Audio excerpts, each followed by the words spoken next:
Well, when I'm watching you, kind of as the master of myofascial release, I'm watching you.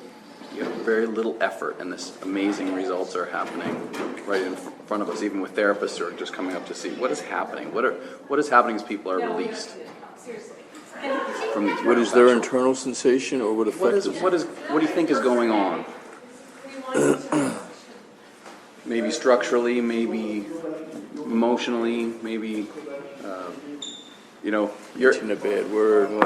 we're going into some stuff that I mean, there's something more, because it seems quite amazing. The old form of dealing with the fascial system was mechanical, aggressive, and very painful. It threw the patient into protection. It was an attempt to force the system that can't be forced. So that, as with other forms of therapy, produced temporary results. It was very frustrating for the therapist, very frustrating for the patients. What they were doing is breaking up what are called crosslinks. The fascial system's like a three-dimensional web. Within that three-dimensional web, though, is not space. It's what's called the ground substance. That's the fluid component of the fascial system.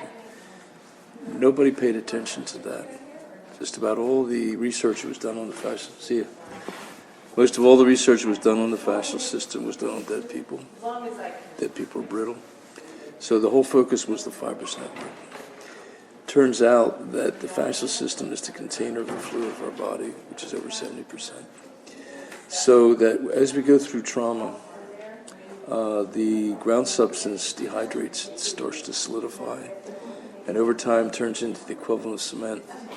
So breaking up the crosslinks, while helpful, and that's what we do too, the more important part is helping the system rehydrate so the tissue can glide again and take the horrible pressure of the fascial system off pain-sensitive structures. So the therapist doesn't have to use a lot of pressure. In fact, it's counterproductive. So what you may have noticed is that what we do is slowly go into the body so the person feels safe. And then we're feeling for resistance. And then when we feel resistance, instead of trying to force through or rub over it like other therapists do, we wait there.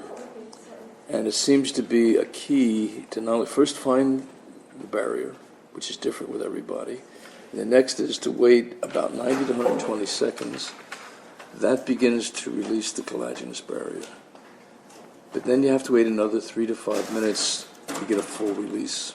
So approximately 5 minutes or more to release the system.